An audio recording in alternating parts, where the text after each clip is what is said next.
Hello बच्चों, कैसे हो आप सब। आज मैं इस वीडियो में लेकर आया हूं इन टेस्ट क्वेश्चन जो क्लास 12 केमिस्ट्री का फर्स्ट चैप्टर का होगा, द सॉलिड स्टेट का। तो लेट ना करते हुए मैं क्वेश्चन को सॉल्व करना सिखाता हूं। पहले एक बार क्वेश्चंस को रीड कर लो। क्वेश्चन नंबर है 1.16।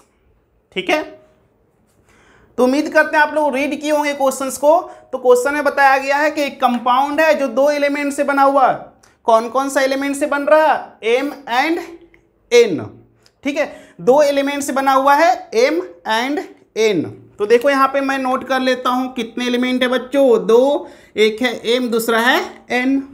क्लियर। अब देखो N जो है वो कैसा स्ट्रक्चर बना रहा? CCP। तो हमने लिख दिया N के जगह पे CCP। अब N जो है बाबू, CCP का मतलब होता है क्यूबिक क्लोज पैकिंग। क्या होता है बच्चों? Cubic close packing. और जब भी कोई एलिमेंट CCP अरेंजमेंट रखता है तो उसके एक यूनिट सेल में 4 पार्टिकल्स होते हैं।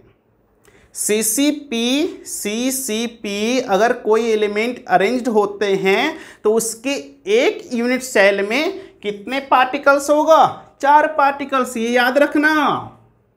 ठीक है, मैंने 4 यहाँ पे लिख दिया। ये 4 क्यों लिखा गया है बच्चों? क्योंकि हमें इंफॉर्मेशन दे रखा था CCP। मैंने अभी अभी बताया कि जब भी कोई भी एलिमेंट हो CCP अरेंजमेंट रखता हो तो क्या करेंगे हम लोग?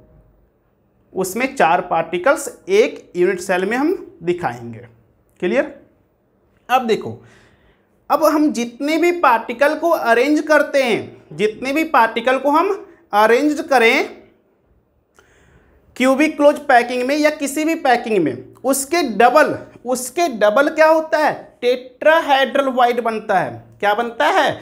Tetrahedral void. देखो यहाँ पे M ऑक्युपाई 1/3 टेट्राहेड्रल वाइड, मतलब जो M के एटम्स हैं वो कहाँ पे हैं? टेट्राहेड्रल वाइड पे हैं। तो एक बात याद रखना बच्चों कि जब भी कभी टेट्राहेड्रल वाइड दे तो पहले पता कर लो कि पार्टिकल कितना अरेंज हो रहा, और जितने पार्टिकल अरेंज्ड हो रहे हैं उसके डबल क्या बनता है? टेट्राहेड्रल वाइड बनता है। क्या बनता है बच्चों?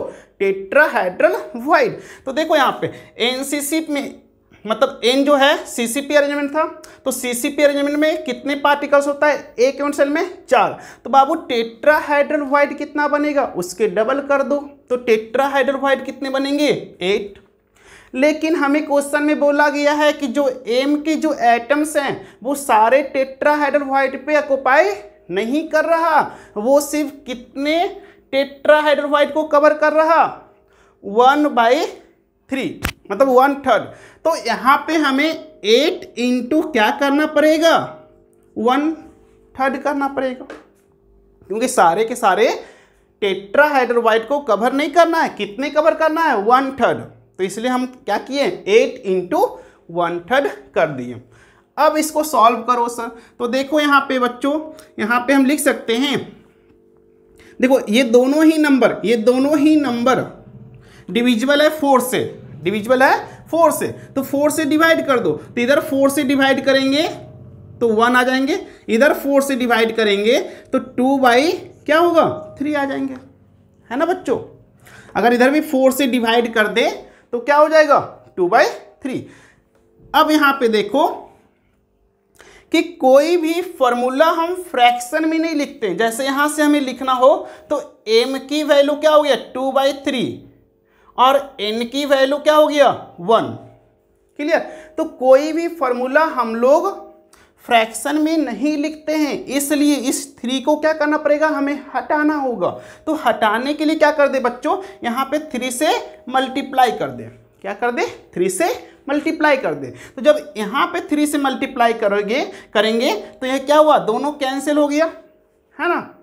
तो बाबू जितने वैल्यू को इधर मल्टीप्लाई करके इस 3 को हटा रहे थे उतना ही वैल्यू को इधर भी मल्टीप्लाई करना होगा। तो यहाँ पे 3 से मल्टीप्लाई किए तो इधर भी कितने से मल्टीप्लाई करोगे? 3 से। अब यहाँ पे देख लो कि ये 3 तो कैंसिल हो गया, बचा क्या? 2। तो M की वैल्यू कितना हो गया? M की वैल्यू कितना हो गया बच्चों? 2। और N की वैल्यू कितना है? N की वैल्यू है 3। क्लियर।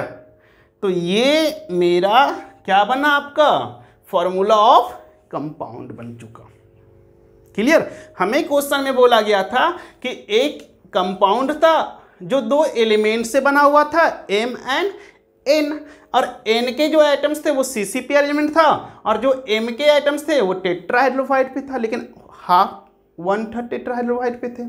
तो हमने उस कंडीशंस को फॉलो किया और हमने कंपाउंड का फॉर्मूला निकाल लिया। तो क्वेश्चन में हमें फॉर्मूला ही निकालने बोला था कि कंपाउंड का फॉर्मूला बताओ, मैंने सॉल्व करके दिखा दिया। ठीक है। तो यहाँ पे 4 क्यों लिखा बच्चों, क्योंकि हमें CCP इंफॉर्मेशन दे रखा था। जब भी CCP दे रखा है कोई भी एलिमेंट तो आप 4 लिखो और उसके जस्ट डबल कर देना क्या, टेट्राहाइड्रोफाइड। और देखना कि 1/3 है या कोई भी वैल्यू देगा तो उससे मल्टीप्लाई करके आप ऐसे क्वेश्चन को सॉल्व कर सकते हो। तो इस वीडियो में इतना ही।